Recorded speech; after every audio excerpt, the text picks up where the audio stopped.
it was a different. Okay, we were glitching out. Was that Aquarius vibe? Like what was happening there? Probably my northern lights. Let me get them out of here.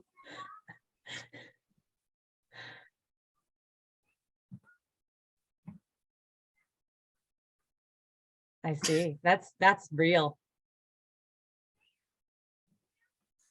I felt like I was floating in space with you, like you were just like this talking head from space, like, ooh. Okay. So we're talking about Aquarius and how Venus is going into Aquarius or is in Aquarius. What's the timeline? Not that really.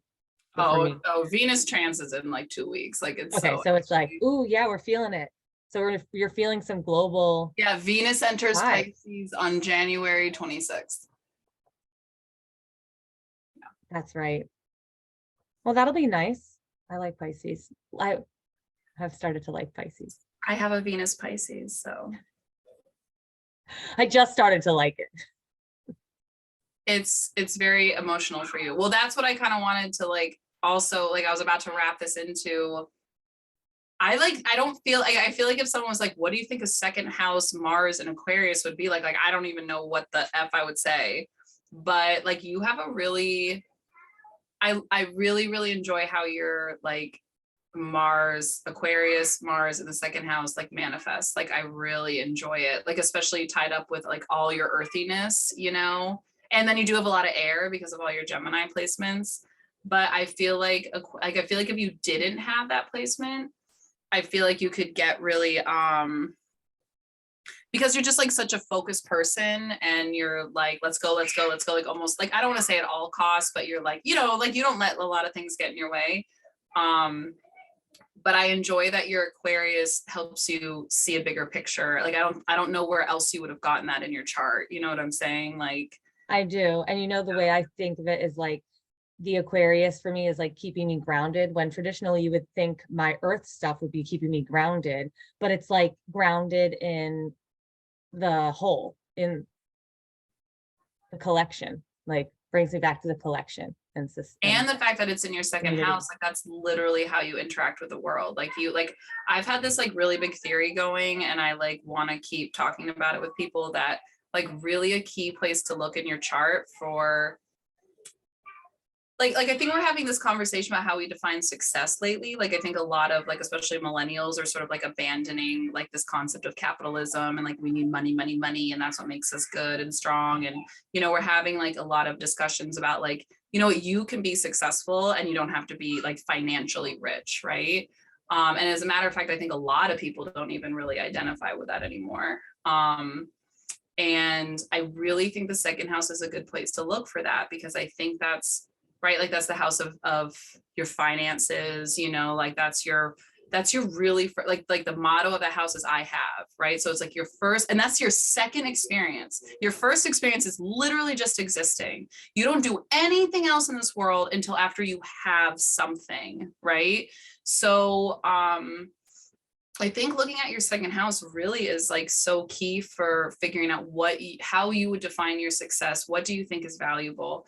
And so I think for you having Aquarius there, like you really like I think something that you value is like other people being, and you can obviously, I mean, maybe I should ask you, like, what do you value? Like, how do you feel like Aquarius, you know? I like this. This is better. This is, you tell me how I feel.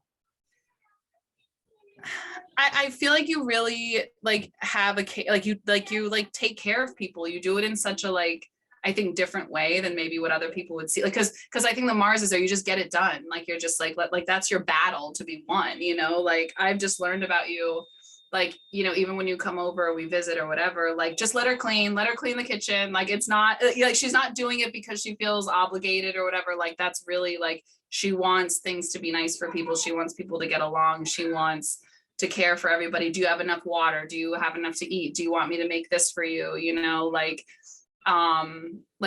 you're really taking care of society, like whatever your society is in the moment, right? Sometimes it's just me. Sometimes it's my whole family when we're hanging out. I'm sure you do it with your family. You know, I don't see you when I'm not around, obviously, but like I can't imagine that you don't do that, you know? Yeah. Thanks, Kelley. Like, is that like, do you feel, I don't know. Yeah, I totally feel that way. You totally interpret it I love the Yeah. way you're interpreting Aquarius because it's also helping to just like round out that collective vibe. Like my love language would be acts of service. Like that was so easy for me when I saw those. It's like, duh. And that's it. So Which is so like, okay, so I'm gonna be the what's like I feel like one thing I like about our friendship that like literally it was like a joke when we first started hanging out is like when we go to the bars or the clubs, like there's something for everyone. Like we're, you're blonde, I'm, I have dark hair, you're smaller, I'm bigger, you're, whatever, like we got all the things. And I like that because like acts of service, I'm like, no. Like when you're reading that, I'm like, no, like that just doesn't like vibe for me. Although I will say like I have a Libra second house. So right. yeah. Like they're almost like two sides of the same coin. Like one's about like Libra is about you, like whoever's the person in front of me, and it's different. It's I feel less obliged to like almost take care of them. Like I do like taking care of people. It just doesn't, I don't think it comes as like naturally as maybe it does for you. Like I want to make sure people are like good in the sense that they're comfortable. Like my personality is making them comfortable, or like it's not necessarily I'm doing something. It's like I'm just being present for them, and where I think like Aquarius is like, yeah, like everyone's just going to live in harmony, so yeah, so Venus being there currently, I just, because Venus is where we get our love, right? Mhm. Like I feel so like such a strong, and I've been feeling this for a while, like not just with this transit, but it's just like it's been able to help me put words to it. I think like I've just been really feeling like such a strong need for community. Like I'm tired, like even my dad and I were talking about today, like why are we not just doing some sort of like communal living? Like I want, and you and I talk about this all the time, like I want to live with like 3 other families, like peoples, Yeah.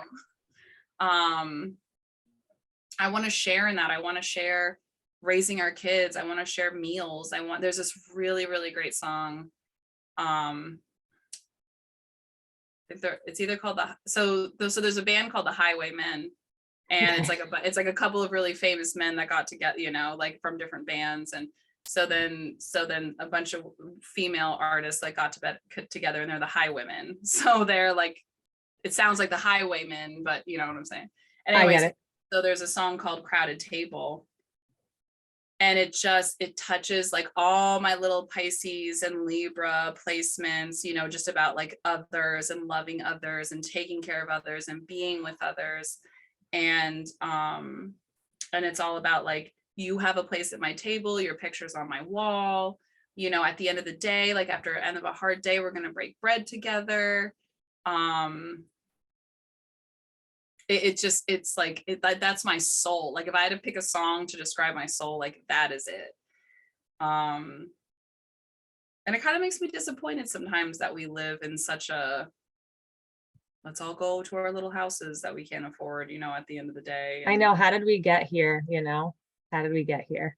I don't know.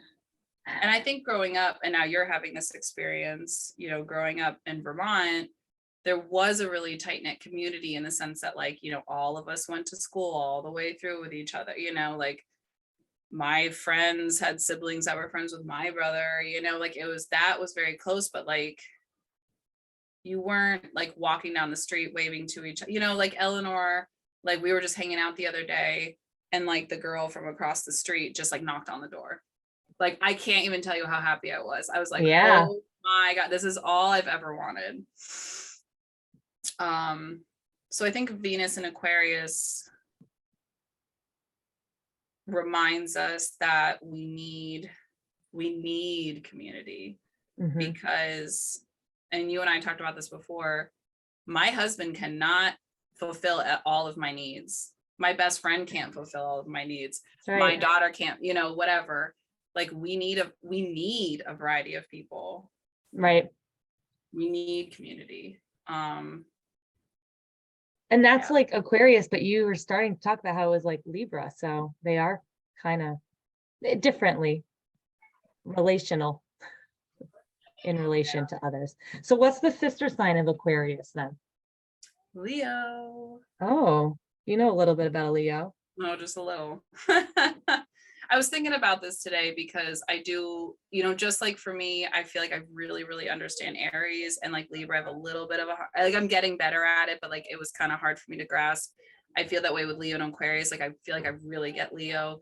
So what I think about when I think about sister signs is you've got the bottom half of the chart, right? So all the like the first 6 signs, and they're all under the horizon technically, right? They're all hidden, they're all personal, right? So Aries is about me. I'm existing. Right. And then just literally throw in the word other for all of the first 6 signs, and you've got its sister sign. So where Right. Aries, you've got I'm existing. Well, now I'm existing with the other. That's Libra. So Leo is I create, right? It's all about creativity. It's all about expression. Well, now I'm expressing with the other, right? Like as a society, how Right. and think about that, like with the news and stuff like that. We express ourselves through who do we vote for? Who's the president? We're expressing ourselves as a society. What do we value? How are we treating each other? And even for me, you want to make it super personal. How are we treating the children? What does public education look like? And I'm talking on a big scale, like Aquarius is talking on a big scale. So yeah, that's all that's what I think of. Like it's expressive. It's expressive with the other, to the other, for the other. So then this Venus in Aquarius action. So Venus is also goddess of love. So there's obviously relationship there. So Venus in Aquarius is just making you feel the love right now. And I'm really wondering, I'm really wondering what people without community are feeling right now. Like people who don't have someone to call on, people who don't feel fulfilled by the people who have around them. Like I'm really thinking about them right now because I think my assumption would be that they're feeling an urge to connect with people they don't know. Maybe, those like, God, I don't know what to call them without like, but those people that like you see them every day at work, or you see them every day, if you take the bus, you always see them on the bus, or if you, whatever, like those people you just always see, but you don't really know about, maybe you don't even know their name, you don't know much, but they're like kind of like a solid person in your life. Like I also feel like people who maybe don't have community, they're maybe talking to those people just a little longer, they're going a little bit more depth, because that's their community. Like that's what I'm thinking of. And I like, I have a friend who, even before the pandemic, I think she went into remote work, and she's like she's very like, she's like all but a shut-in, I want to say. Like it's like really hard. How does she like, does she like it? I mean, does she like it? What is it? How's it serving her? She says that she loves it. I never stopped going in. Yeah, I think it's like, it's just hard from my perspective that I just like healthily and unhealthily need, like I'm the opposite. Like I just need so many people. I know. I'm so glad I'm one of them. It's yeah, that's a hard perspective for me to get into. Yeah, I've always loved how you make me feel like, and also when I'm with you with a group, it's like somehow the most random collection people kind of will fit. And because like we all just like let our guard down around you, I think you have that kind of power. Yeah, I have a very eclectic group. Yeah, you do. You do.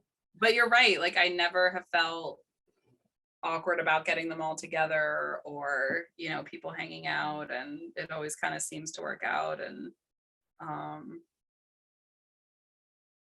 yeah, that's interesting. I do like, I think one thing that I've always really, really wanted is like a crew, you know, like there's 5 of us that have been best friends from, like, they're not just 5 people I that like totally happen to know know. what you mean. I think that's why we have each other, because we both have so many personalities. We round it out. Yeah, right. There's like actually 5 of us when we're sitting here talking. Yeah, that click, the posse, your entourage, yeah. Well, when we were having that conversation the other day where I felt like I was like, God, this is definitely what it's like to have a Gemini moon. I mean, I have a very important placement, which is Mars, which rules my sun sign, right? Aries is in Gemini. My midheaven is in Gemini. My Chiron is in Gemini. Like I have a lot of like, You do. I don't think we talk about it a lot because I'm so into my, like, I feel like my Pisces and my Aries are, you know, kind of, and Virgo, obviously. And Like I love Leo her and so Virgo, much. yeah. Yeah, right. Okay. Everything else. But Gemini, like, it repeats. It's like, it's still coming through. Yeah. So I definitely do I feel like there's a lot of like placements that I can't possibly imagine. But like having a Gemini moon, I can totally, like having almost any Gemini placements, I'm like, I can imagine, put my exactly. feet. Yeah. Maybe like, it's probably easiest for the first 4 signs, like, because they're pretty cut and dry. Aries, Taurus, Gemini, Cancer. That's interesting. Yeah, I do feel like the first 4 are like just the most simple. Yeah, for the Like, moon, for intuition, stuff like that. Deep, dark, inside. and that's maybe it. It's like once we do get to Leo, because you're right. Like I feel like I can explain Aries. Uh-oh, am I glitching out again? No, that's okay. Aries, Taurus, Gemini, Cancer. I feel like I can explain those things in like a word or two. But you're right, it gets to Leo and I have to start like getting a little more, and especially once you get to Libra, then and all of a sudden you're in those last 3 and you're like, How do I explain this one? I know. Well, like Aquarius, I'm just like, how do I explain this? Yeah, but I think I love that we're putting all the different pieces together, kind of like to help us to define this vibe, the vibe of Well, and things. it's making me also wonder, because I don't think we're getting like a hint, you know, to Pluto and Aquarius or whatever, but it's still like a feeling, you know. God, I almost want to get out. Where's my little journal? I like so I keep a, you know, a book at the beginning of every season, or sometimes at the end or the middle or whatever. And I'll kind of write down like the feeling for that season. And I'm kind of curious what I've said in the past for Aquarius, because it is one. So what's Aquarius? Mid-February, Aquarius is January 21, January. January 21 through February 20th, 21st, 22nd, 21st. Yes, but I actually think it might be like the 18th or 19th, because I know some people who are 20 and 21 in their Pisces. Pisces, yeah. So I think it's one of the earlier ones. Yeah, I'm just trying to think of how I usually feel that time of year.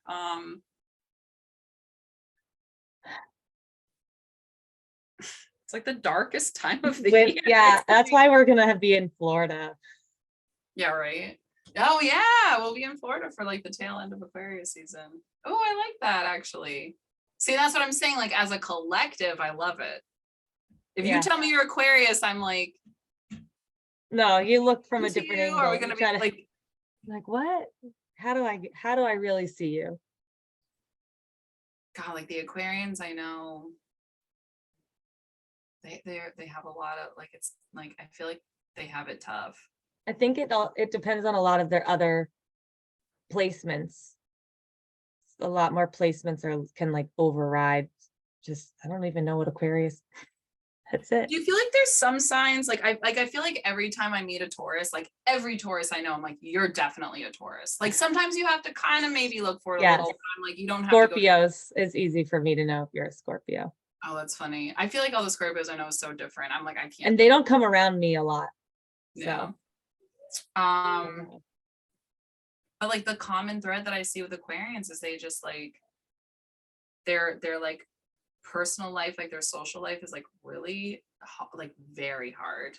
Like I'm not saying just like a little awkward and like I'm talking like really, really hard. Like major life challenges. Like they're just not. Yeah, I don't know. But they care about everybody else. It's because they don't like, they're not, their energy isn't for on themselves and like, it's like everybody else on And it's in everyone such else. a different way Libras are. Like when I meet a Yeah. Libra, like I just want to be like, make a decision, think about yourself for once, you know, whatever. And that's like the Aquarians I know totally think about themselves. Yeah. They just, it's like they really cannot interact on like a one-to-one level. Like they like that's what I see with Aquarians. Right.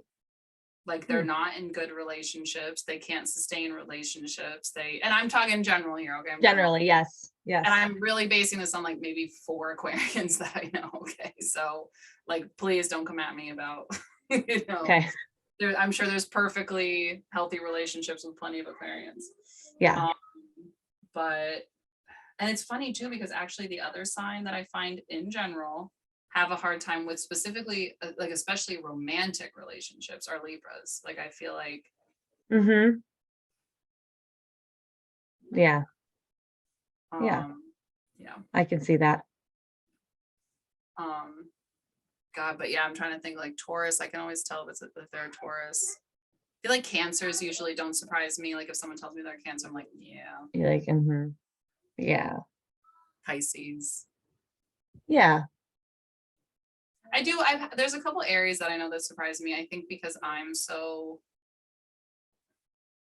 like outgoing and you know want to move quickly and like whatever. I think a lot of those. I think of those things as being like an Aries trait, and like actually a lot of Aries I know aren't like that. Like I like Right. a lot of the Aries I know are actually way less what's the word, like flamboyant or whatever than I think people peg us to be. I think I get that from like my Leo and you know other places. Yeah, I do. I think you get that from your Leo too. See, I always kind of thought that was Aquarius of you. I mean, Aries of you, but obviously then I got to know like that Leo. I never really thought about Leo energy until we started talking about it for you. And I like that kind of person who's like, look at me. I'm like, I want to look. What are we looking at? Oh, you just made me think. Oh, I wanna sorry, just to wrap it back to Aquarius, I wanna talk about the actual like constellation, which I think confuses people a lot because Aquarius is an air sign. I just love this story so much. I think I've told you, but I just have to tell it. But it's the water bearer. Like literally, even its glyph is like waves. Okay, so everybody's like, that's very sus, right? Like Aquarius, like don't do that. Dude. But it's a really great reason that it's an air sign. So air is all about like talking and intellectualism. It's the thinking, it's the brain, it's you know, and you know, in ancient times before plumbing and whatnot, you know, there was like someone who would like bring water into like the town square. They were the water bearer. They would, and it's like literally what people think of like, and we're talking about this so much with the pandemic, right? Like it's the water cooler. It's like the great ideas that happen at the water cooler, you know, or the town square where the water is. And so the water bearer is so key to that. Like they're literally bringing people together. They're serving, they are giving life's essence. Yeah, they're giving life. That's all I hear. Like we can Exactly. survive longer without food than we can without water. I mean, like besides Oh maybe yeah. air, Oh yeah. maybe besides No. literally air, there's like not really anything much more important than water. Yeah. So it's like serving society, maybe a little bit in like a sacrificial way, right? Like if you're just like marching out to get the water and bringing it in, and maybe you don't even have time to take part of the conversation, or you know, like you're the spark that sets society up to like thrive. You know, you give it water, you give it a place for intellectual conversation. And I just really, really, I think of like all the constellations and stories and stuff. I actually really love that one the most. You know, like there's like Yeah. other ones that I'm like, okay. You know, even like with like Aries, I'm like, okay, the ram and the golden fleece. I'm like, what a boring story. You know, like, and I'm sure maybe someone can explain it to me better and be more fun. But I really, really love that story. And it just is such a great like setup for I think what Aquarius is all about. I like that. Yeah. Yeah, you would like that. And Aquarius is fixed. Yes. Okay.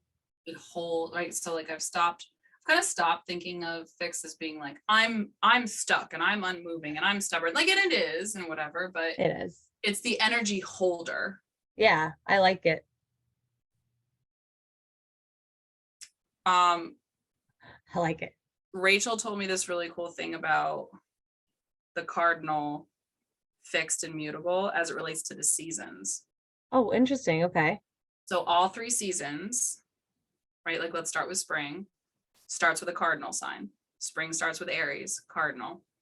It's starting everything off. Here's spring, here we go, you know, and then same thing with Capricorn, starting off winter, literally starting off winter, December 21st, right? The solstice. Here we go. Let's do it. I am bringing the energy. Every single fixed sign is in the middle of the season. Taurus is in the middle. Oh, that makes sense. I like that. I never thought of it like that.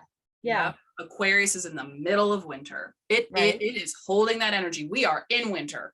Yeah, you're right. Yeah, you're in it. And then mutable is now we're going to change. We're going to change. Now we're going to flow the energy through one part of the year to the next part of the year. Pisces, we're moving out of winter in the spring. Mhm. Gemini. I'm like thinking through them all. I know, I'm like Gemini. I like it. I like that. So we need all three. We can't have the flow in life and whatever without them. Like, because I've always been more, I feel like, really drawn to cardinal energy. But if everything was cardinal energy, we'd just be, and that's right, like that's an Aries thing. Like, you can't commit to a project. Like I literally have a closet filled with random art supply. Like, you want to do something with art, I got it at my house. You don't have to buy anything. Like, it is in that closet. I've started so many projects, so many unfinished projects in there. So, you know, I married the most fixed person possibly, right? Aquarius rising, Taurus sun, Scorpio moon, all fixed signs. Because I need that. Like, I need someone to hold that energy, you know. So Aquarius is fixed. It's the dead of winter. It's holding that energy for you, and it's Yeah. holding the energy of maybe we're in this together. Yeah. Which I'm like, that's why I'm just like, I'm so excited for Pluto to go into Aquarius. Like, we just collectively need that so bad, and we need a long time to be in it. Well, it's going to be good with what Pluto must be moving into Aquarius early this year. In March-ish, yeah. And then I think that's when Jupiter is moving out of Pisces and staying in Aries. Jupiter's going to be like in Aries. Is that right? Jupiter's in Aries right now. Oh, it's coming to Taurus. That's right. I'm like stoked for that. Well, and the cool thing about Pluto is it peeps into Aquarius. Like, we're going to get a little preview, and then actually he's going to retrograde back to Pisces. It's going to shoot right through. Well, very slowly. Here we go. For the next 12 years. What is it? 30. 30 years. I just like, don't know, chop that down quite a bit. We'll be like old people. Okay, that'll be when we're like getting close to the 77. Okay, 60s. Oh, right. I forgot about that. All right, hold on. Let me look. Let's see. I have this little journal. I wonder if it says this kind of stuff. What's up now? Yeah, Pluto and Aquarius will be really good for us. That's great for society. That's community. Pluto. Okay, here we go. Whoa. Lots of stuff. March has got a lot. We've got Saturn goes into Pisces on March 7th. That's right. Which is the same day as the full moon in Virgo. And Virgo and Pisces are sister signs. Oh, that's gonna be cool. Pluto goes into Aquarius March 23rd. Okay. I just like the spring is hopping. Like, it's hopping. I feel like even more than that happens. I know. I mean, I've been listening to a lot of horoscopes, and it's just kind of like a shakeup year, and it's all good if you are like holding the space for it. Just let it ride. I just feel like there's no other choice. But I'm now we also get to like make choices with our Aquarius at heart. I don't know. Pluto's really deep and dark though, so I don't know what's really happening. Is it just going to shine a light on all of our deficiencies as a society, and we're all going to be like, ah, and then what? you know how you can kind of start to feel a shift like a little bit before like the sun goes into Taurus or like whatever, like you go into those decans. I think we'd be fooling ourselves if we didn't say that we are already feeling the shift from Pluto into Aquarius, because if you've been transiting for 30 years, I think you can even feel that shift even maybe a year before it happens. Like I'm not talking like you don't have 2 feet in there at all, but you're dipping the toe in the water, you know. Yeah, you can like feel the heat coming off of it. It's the same thing why like, you know, I always kind of like gave, you know, Aries, you know, March Aries like a hard time. Like you guys are soft. You're basically like Pisces, you know what I'm saying? Like, because it's not like that's true. Like the sun still was, you don't just go, oh, I'm Pisces and now I'm Aries, you know, like there is a shift. And so, yeah, like a Pluto, like a long transiting planet, like, I don't know. So we basically got all of April with Pluto in Pisces. It starts to retrograde May 1st. Jupiter, I'm shocked you don't know this. Jupiter goes into Taurus I know on when. May 16th. Yeah, on my birthday. Okay. I know. It's gonna be cool. And I actually have Jupiter in Taurus. So you're gonna have your Jupiter return and your solar return? Yeah. When I'm turning 35. My Jupiter returns like right now. And I got a little hint of it over the summer because then so it like almost stationed direct almost right before it got to my Jupiter return, and then it retrograded. Yeah. And now it's coming back over like, Okay. and Jupiter returns are like, they're fun. It's like magnifying stuff, right? Like it's good luck. It's lucky. It's yeah, fortunate. like there's like, this is probably going to be a super unpopular opinion. Okay. I really don't like this whole, and I know you're going to agree with me because we talk about this all the time. I don't really like this whole Saturn as a malefic and Jupiter as a benefic. Like it's just, they just do what they do, just like everything else, you know. Like to me, Saturn has its like own amazing, wonderful powers. I mean, you know, like we're like, you and I are like obsessed with Saturn. Saturn makes me feel really safe and like there's boundaries and but also I can change my boundaries so that I can be a better person. It's all about timing, obviously. Jupiter, yeah, to me Jupiter is like a magnifier, and you know, if you have like a bad placement and Jupiter's going over that, it's just going to magnify that bad placement, you know. Yeah, I don't know. I'm very, I've had some like rough goes with Jupiter, like transiting houses and things like that, like things I didn't enjoy. And then some things I love, like when Jupiter transited my 4th house, I like had a child. Oh yeah. Boom. like that's like, it's like most basic like interpretation. So like, yeah. And there's some things about Saturn that are tough too, you know, like it's, I know. yeah. Saturn is sometimes tough. But like, so is Mars, so is the moon, so is the sun, like, you know, and same with every single planet. I mean, with every single zodiac sign, like, that's why I feel like I want to, and I know I'm saying this, and you and I love Saturn for very different reasons. I have so many very brightly lit dark house placements. I think I like the dark, I like the hardness, I like the whatever. And so if you're telling me like, no, Saturn's the bad guy, I'm like, hey, what's up, Saturn? You know? Yeah, like it's not. And then I think you like Saturn because you just, I mean, obviously you're Capricorn rising, you have Saturn in Capricorn. Yeah. And Pluto in Capricorn. Is your Pluto in Capricorn? Mine's in Scorpio. Oh. Yeah. Oh my Yeah, gosh. no, you don't have Pluto in Capricorn. Your children do. Oh yeah, I have Pluto in Scorpio too.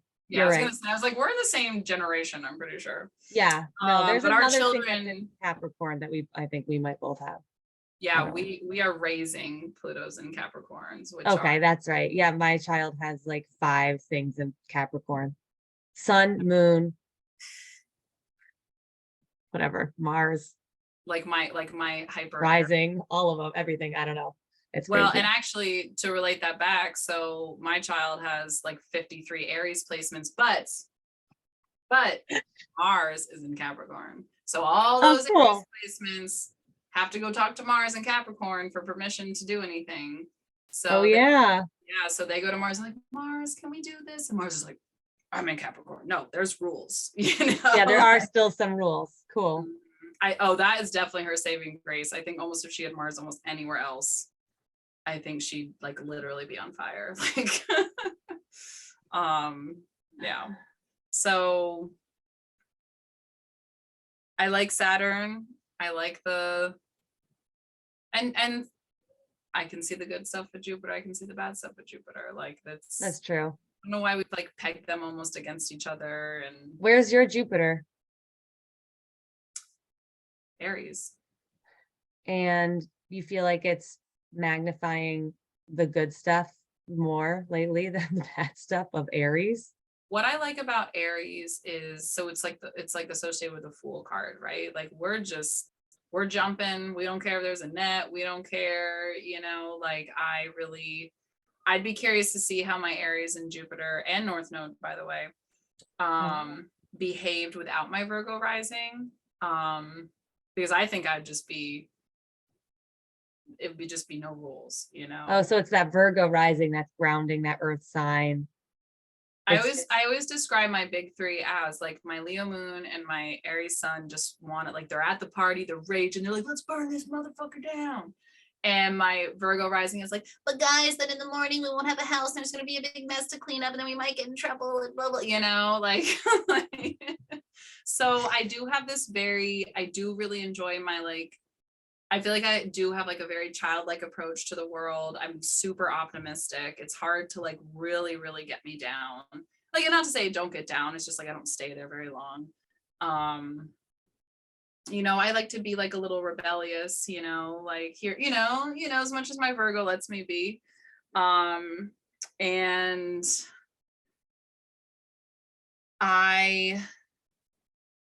so what's interesting is, so if you do Placidus, my Jupiter is in my 7th house, where okay. my sun is in my 8th house, even though they're in the same sign. Mm-hmm. And that I do like. I think because I have the Aries sun and the Aries in the 8th house, which is like, also the others, like shared resources with others and things like that. I think I could get very easily pretty selfish. But I think having that tail end and the Jupiter in the 7th house, it does help me. Like, again, it goes back to like that people are so important to me. That's what it magnifies. I think it just magnifies my Libra tendencies. And then don't forget, I do have, technically I have a Pisces cusp in my 7th house. So then you know what I'm saying? You gotta like, Yeah. There's a lot of like 7th and 8th stuff happening in there. It's very like murky, mixed up and muddled. I have the same thing going from my 12th house to my first house with Capricorn. I have some pieces of Capricorn in the 12th house and some in the first house. And those are I don't think they're unrelated, but they're also super related. So it's like, they're like heaven and earth, like above and below, like they're literally like the void and reality, and like they're somehow overlapping. And the 7th and 8th are not really personal. They're very like vague. Or what is like the 7th house and the 8th house? One is higher education. That's 9th. Oh, see? 8th is, so just like how we talked about with the sister signs, you're basically saying one is personal and one's with the other. So 8 is opposite 2nd house.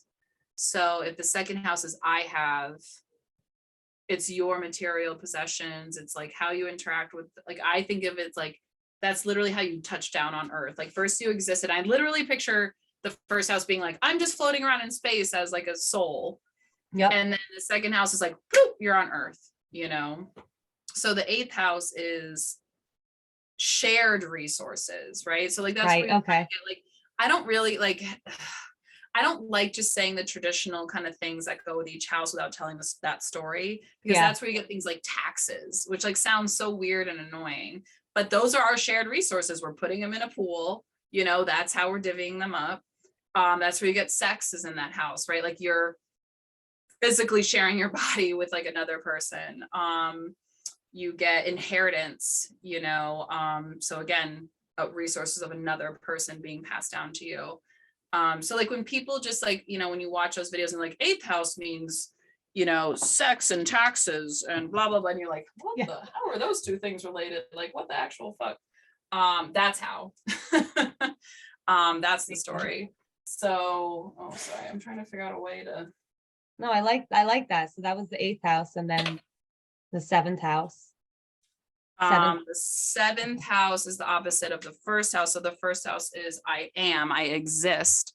So it's literally like the first time you've like met other people. You know, like other people didn't exist until you got to the seventh house. Got it. And again, so that's the house like that Libra is traditionally associated with. Eighth house is the house that Scorpio is traditionally associated with. So yeah, and honestly, let's even throw in the ninth house, but like for me, I have a lot going on in my seventh, eighth, and ninth. Yeah, you do. Yeah. And the fourth, but that's neither here nor there. So your chart's like above the horizon, or whatever, what do they call that? Or like a day chart, because you have so many things that are above the horizon? Well, I have a day chart just because I was literally born during the day. So my sun, so you have a day chart if your sun is above the horizon. Like you could have just your sun above the horizon and everything else, and you'd still have a day chart. Okay. Like where, you know, my husband was born like in the dead middle of the night, like 1 o'clock in the morning. So he has a night chart. His sun's actually like direct, like at the IC, like way down there. So he has a night chart. And then like, you know, my daughter has a night chart. She was born in the night. But I haven't, and we talked about this before. So most of my planets are in the, what's that? Like the Eastern hemisphere, the right side of your chart, like even some above. And then, and like I said, I have a lot in my fourth house too. So some below as well. So I have a falling chart. Like if you're spinning a wheel, all of my planets have gone past the you know, up anymore. They're starting to go down. Right. Where I think you, because you just said you have a lot in 12th and first, and I know you do, but I also have like Taurus and Gemini, like swooping up the outside. So and that's the thing. Some people, like if they're like perfectly balanced, you don't really, that's not really a thing for you, you know. But I just have so many on the right side. Yeah.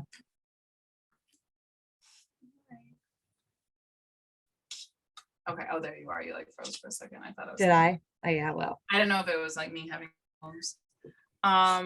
Yeah. I guess just to like recap all that. I love it. I really hope, even if people aren't like right, because a lot of people aren't walking around being like, oh, Venus is an Aquarius. Like I really ever that little inner like Aquarian feeling that you're having right now, like that need to talk to someone deeper, that need to have a community, that need to, you know, maybe, I don't even want to say reconnect with old friends. That feels more Pisces to me. Like I like really like make whatever community you're part of like better or more connected. I just really hope that like if you're really feeling that feeling, even if it's just a little tiny light, like really start tapping into that, because, and especially with Pluto going to Aquarius soon, like we're about to feel that hard. I think we're going to feel that really hard. And I think the other thing too is we're really going to start needing it, you know, like there's just, we're going to need each other. There's a lot going on in the world right now that like if we keep doing all this divisive, angry, nationalistic, you know, kind of approach to things, like but I keep saying I see so many people healing, like people are really consciously, intentionally healing. And it's really fun to like make memes about it. Well, or now t-shirts, right? Aren't you doing or t-shirts? look at memes about it. Honestly, it's like, I know, because we all know it's not looking good. So we're all, at least there's some semblance of community. I I agree. feel connected in that sense to the tribe, to my tribe. We make our tribe, or whatever, however we want to say it, community. And now that it's so like front of your mind, I feel like you're making decisions in your days that are guided by that value. And that's what we'll all do. I'm trying to be more of like a leader in bringing positivity to my community, bringing joy and hope. Like I think I always look to another person to kind of follow their lead. And like what's weird right now is I don't feel like I have a lot of that. I feel like everybody's kind of like down in the dumps. Mm-hmm. And it's like weird because there's like balance. Like I don't want to be obnoxious and like, oh my God, I'm so like life is so good, guys. Like, you know, like I'm so blessed, you know. But like I also can't do the like, oh God, another Monday, am I right? Ha ha ha, you know, or like thank God it's Friday and like that. Like I'm just really done with that shit. So I'm like just trying to be more purposeful about even those little, you know, I would like almost challenge people to kind of do something like that. Like think about those little things that you say that kind of seem like maybe funny or just run of the mill, like, hey, how you doing? Oh, good. Or like, oh, just tired, or like whatever it is that you always say. And like one, ask yourself if that's really true. Because I've been finding myself saying things that aren't true. You know, like thank God it's Friday. Let me get out of here. Because like I don't really always feel that way. I know Um, that's your work late day. I love my work life day. I don't know, just really being purposeful with our language. And even actually one thing I've been working on lately is just like my body language. Like I feel like I've been like real slouchy and real like trudging through the day. And like even in the car, I've been trying to like Yeah, I do too. smile, relax my body. Been trying to like do little, it's really amazing once you bring attention to it, like how much like I'm like holding a muscle really tight for no reason, like in my thigh or in my ankle. Oh, Like I'm sure. like, why am I like tensing my hip muscles right now? I'm just sitting like relax, and I'll relax and I'll be like, oh, that was, Good for you. That's great. See, we're healing. I've got Saturn going through my sixth house. I love it. Bring it. Good. I am I'm feeling so much more healthy. And I'm so excited for this transit. And that's what I mean about Saturn. Like bring me some boundaries, some routines, some Right. lessons. But anyway. Yeah. Sixth house. I'm like addicted to habits. Isn't that what habits are? I don't want to say I have addictions. I just want to say So you I'm a have habitual person. Leo But in your well, what house? I'm doing is trying to just change the habits, like get like obsessively habitual about something that's healthy. I think it's kind of working. Do you ever think about your, like, you're making me really realize something right now. Do you ever think about your, so you have Leo in your sixth house, right? Because you would have Cancer in your seventh, because that's opposite Capricorn. I don't have Oh, Gemini. no, you'd have Gemini. In Placidus, I have Gemini in sixth and fifth too. So I've that cusp over there. So I have first and 12th, and I have fifth and sixth over here. So just Yeah, dancing on the. I went the wrong way. Okay, Gemini. Do you ever think about like Gemini being in your sixth house? Like, what does that mean? Yeah, I do. Like, what you like I mean, overanalyze your like routines, which I know you totally do. yeah. I just like I think about, yeah, I do. Exactly. That's the words. Those are the words. Ooh, we're about to loop this all back together. Guess Okay. what I have in my sixth house? Aquarius. Oh, I'm a teacher. That feels right to me. so your habits are like, and your daily routines are very collective, that you really, really are for the community, for the collective. I am someone like you'll see me out frequently on Saturday mornings picking up trash. Yeah. I we mean, me too, compost, we garden, but you do, yeah. well, even I was relating that to being a teacher because, so like your vocation and everything, like I feel like your path in life, like how you serve others is your 10th house. Like I totally get that. But also don't forget, like work does go into the 6th house because it is your day to day. What do I do on my daily? I go in and I build community. That is one thing I'm really good at. Like my classroom we are cheering each other on. We're That's pumping nice. up, we're getting to know each other, we're sharing stories, we're laughing, we're hanging out. It's not just like everybody come in and sit down and do your work and you sit over there. That's Everyone so works with good. everyone. I have a rule in my class. So we have a time of day where you have to like work with a partner and everybody works with everybody. And you have a day where you got into an argument or you just refuse to work with a person, you are now assigned to that person until you're able to work together.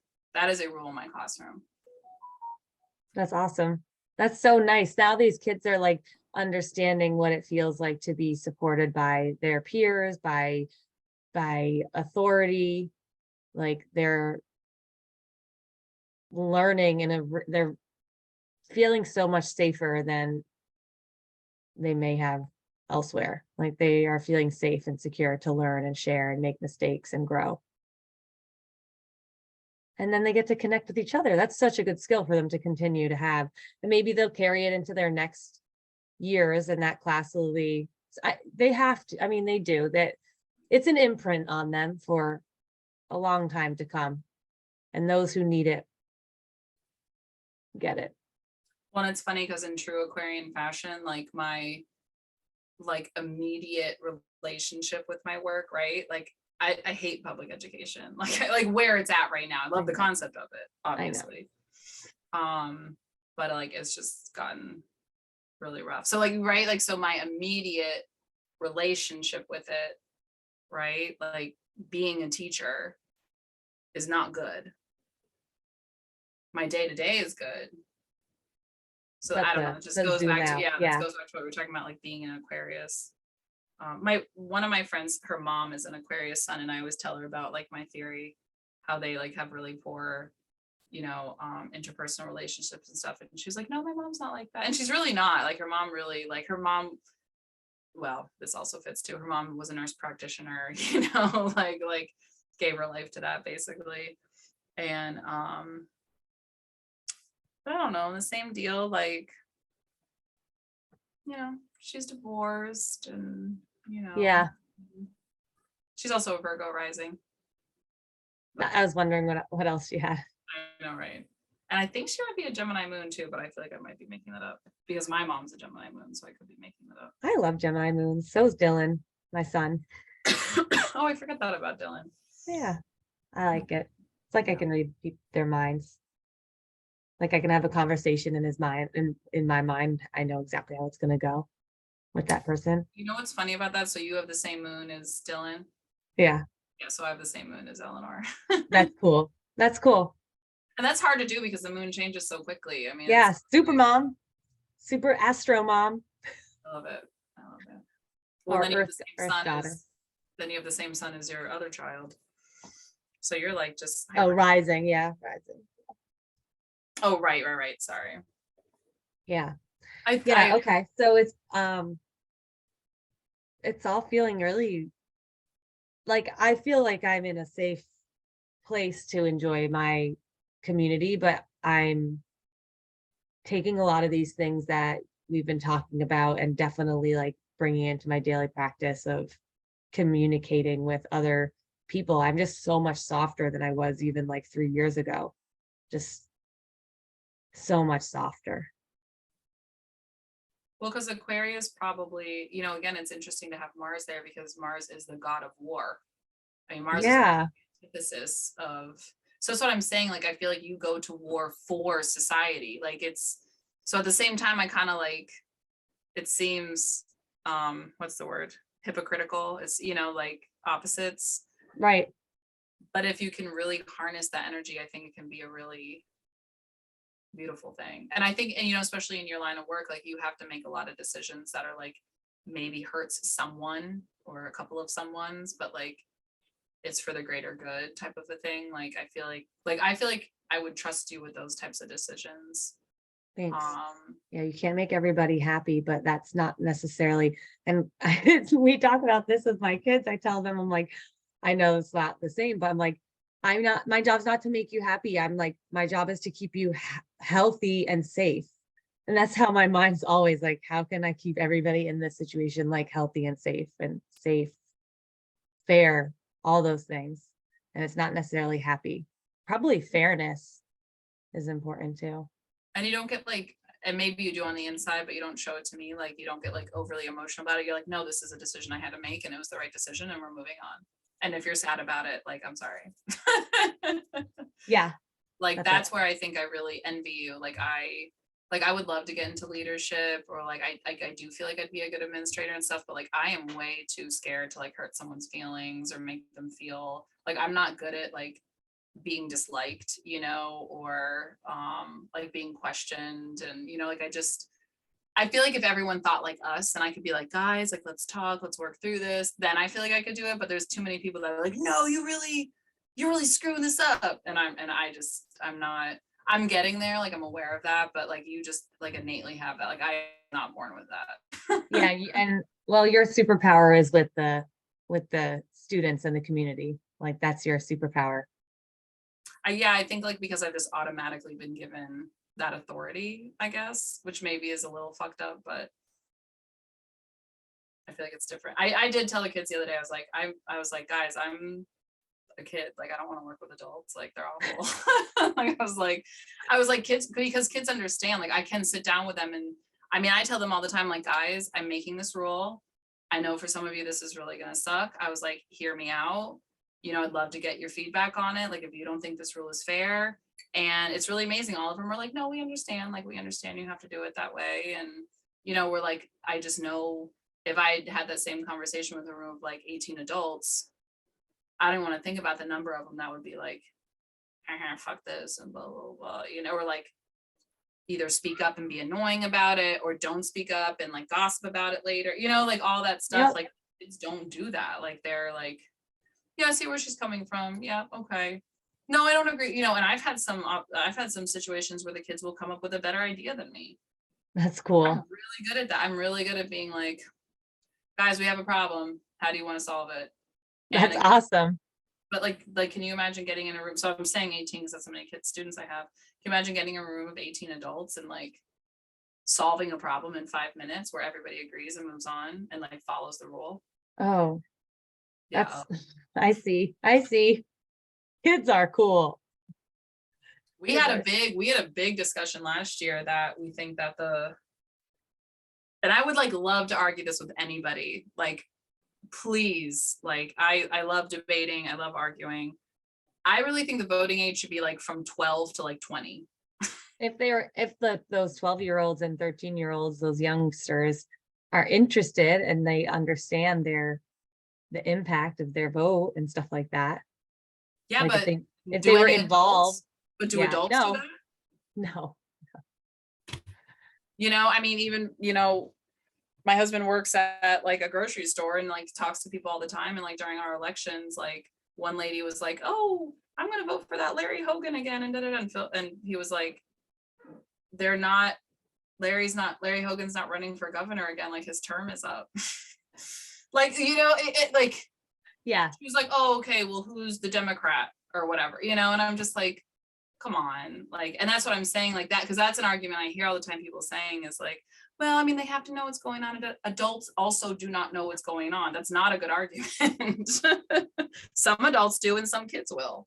But, so yeah, I would I don't love know. that. I would love if they would want to be And can you involved. imagine if people had to like appeal to 12-year-olds? Like they'd have to like explain it in such a different language and, It's true. and I don't know. Of course, I'm sure there's like plenty of things that could go terribly wrong, but it already feels like there's so many things going They terribly. could like change the name of a boat to Bodie McBoatface or something. That's like as bad as it gets when you let people do that.